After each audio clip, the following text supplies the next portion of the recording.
कलो नारायणं देवं यजेत ये सैव धर्म भाग दामोदरम ऋषिकेशम पुरुहूतम सनातनम।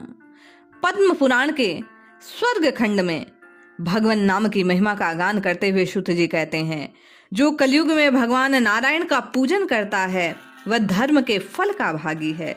अनेकों नामों द्वारा जिन्हें पुकारा जाता है, जो इंद्रियों के नियंता हैं, उस परम शांत सनातन भगवान दामोदर को हृदय में स्थापित कर मनुष्य तीनों लोकों पर विजय प्राप्त कर लेता है। जो द्विज हरि भक्ति रूपी अमृत का पान कर लेता है वह कलिकाल रूपी सांप के डसने से फैले हुए पाप रूपी भयंकर विष से आत्मरक्षा करने योग्य हो जाता है। सूत जी कहते हैं, यदि मनुष्यों में श्री हरि के नाम का आश्रय ग्रहण कर लिया तो उन्हें अन्य मंत्रों के जप की कोई आवश्यकता नहीं। वे कहते हैं, मेरे विचार से इस संसार में श्री हरि की भक्ति दुर्लभ है। जिसकी भगवान में भक्ति हुए वह मनुष्य निसंदेह कृतार्थ हो जाता है। उसी कर्म का अनुष्ठान करना चाहिए जिससे भगवान प्रसन्न हो।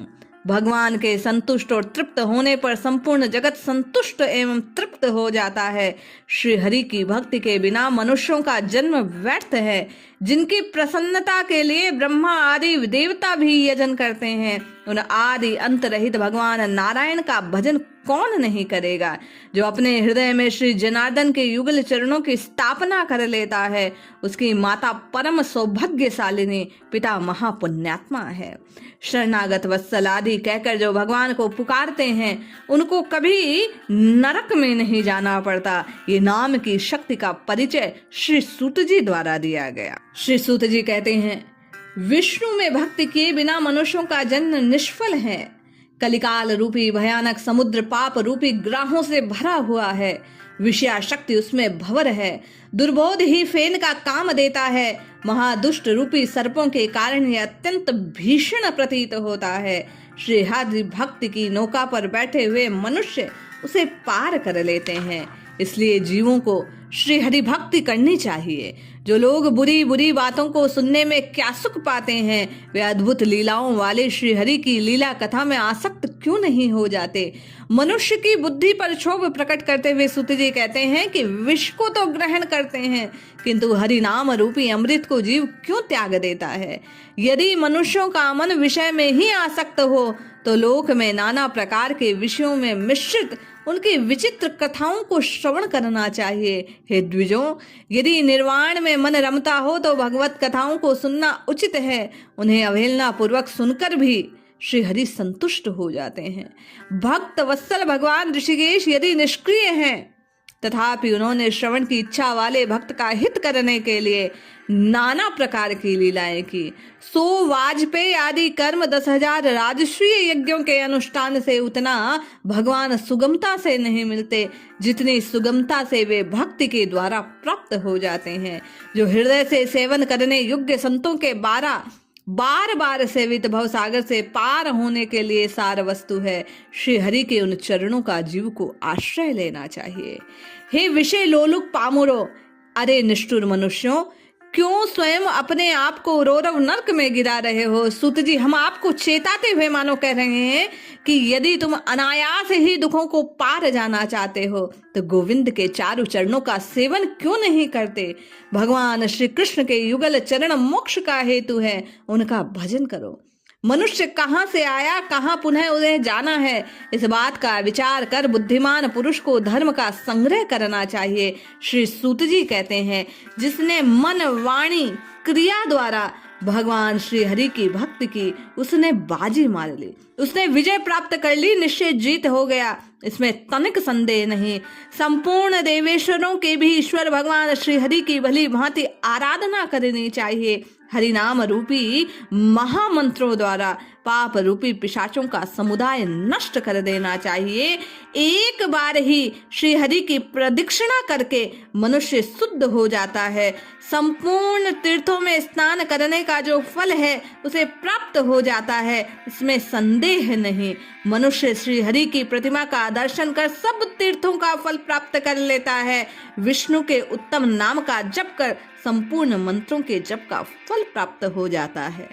श्री सूत जी भगवान की भक्ति की नाम की शक्ति को प्रकट करते हुए कहते हैं कि हे द्विजवरों, भगवान विष्णु के प्रसाद स्वरूप श्री तुलसी दल को सूंघकर मनुष्य यमराज के प्रचंड और विकराल मुख को फिर कभी नहीं देखता।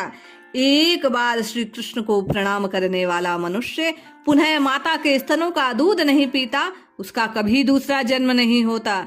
जिन पुरुषों का चित्त श्री हरि भक्ति में, हरि चरणों में, उन्हें प्रतिदिन मेरा बारंबार नमस्कार है। पुलकस, चांडाल, जो कोई मलिच्छ आदि जाति का मनुष्य भी यदि एकमात्र श्री हरि के चरणों की सेवा में लग जाए तो वंदनीय और परम सौभाग्यशाली हो जाता है। फिर जो पुण्यात्मा ब्राह्मण राजश्री भगवान के भक्त हों, उनकी तो बात ही क्या। भगवान श्री हरि की भक्ति करके मनुष्य गर्भवास का दुख नहीं देखता। ब्राह्मणों, भगवान के सामने उच्च स्वर में उनके नामों का कीर्तन करते हुए नृत्य करने वाला मनुष्य गंगा आदि नदियों के जल की भांति समस्त संसार को पवित्र कर देता है। उस भक्त के दर्शन और स्पर्श से, उसके साथ वार्तालाप करने से, उसके प्रति भक्ति भाव रखने से मनुष्य ब्रह्म हत्या आदि पापों से मुक्त हो जाता है। इसमें तनिक संदेह नहीं। जो श्री हरि की प्रदक्षिणा करते हुए करताल आदि बजाकर उच्च स्वर और मनोहर वाणी से उनके नामों का कीर्तन करता है, उसने ब्रह्म हत्या आदि पापों को मानो ताली बजाकर भगा दिया हो। जो हरि भक्ति कथा को सुनकर आल्याहिका समर्पण करता है, उसके दर्शन मात्र से मनुष्य पवित्र हो जाता है। हे मुनिवरों, फिर उसके विषय में पापों की आशंका क्या रह गई। हे महर्षियों, श्री कृष्ण का नाम सब तीर्थों में परम तीर्थ है। वह पृथ्वी को तीर्थ बना देता है। इसलिए श्रेष्ठ मुनिजन इससे बढ़कर पावन वस्तु और कुछ नहीं मानते। सूत जी कहते हैं, भगवान श्री हरि के प्रसाद भूत निर्मल्य को खाकर मस्तक पर धारण कर मनुष्य साक्षात श्री हरि हो जाता है, अपने स्वस्वरूप में स्थित हो जाता है, यमराज से होने वाले शोक का नाश कर लेता है, पूजन और नमस्कार के योग्य हो जाता है। इसमें तनिक संदेह नहीं। जो इन अव्यक्त विष्णु और भगवान महेश्वर को एक भाव से भजता है। यहाँ साक्षात श्री सूत जी ने ये बात प्रकट की कि हरि और हर एक है। एकम सत्यम विप्रा बहुधा वदंती। इसलिए किसी भी स्वरूप के प्रति भेद दृष्टि करना ये साधक को उचित नहीं। सूत जी कहते हैं, उनका पुनः संसार में जन्म नहीं होता जो भगवान विष्णु और भगवान महेश्वर को एक भाव से देखता है। अतः महर्षियों, आप आदि और अंत से रहित अविनाशी परमात्मा विष्णु और महादेव जी को एक भाव से देखो, एक समझकर उनका पूजन करो। जो हरि और हर को समान भाव से नहीं देखता, श्री हरि को दूसरा मानता है, वे घोर नरक में जाता है। उन्हें श्री हरि अपने भक्तों में नहीं गिनते।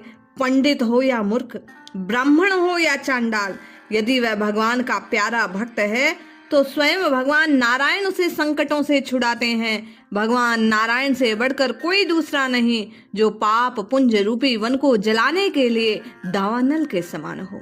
भयंकर पातक करके भी मनुष्य श्री कृष्ण नाम के उच्चारण से मुक्त हो जाता है। उत्तम व्रत का पालन करने वाले महर्षियों, जगत गुरु भगवान नारायण स्वयं अपने नामों से अपने से अधिक शक्ति स्थापित कर देते हैं। नाम कीर्तन में परिश्रम तो थोड़ा किंतु फल भारी होता है।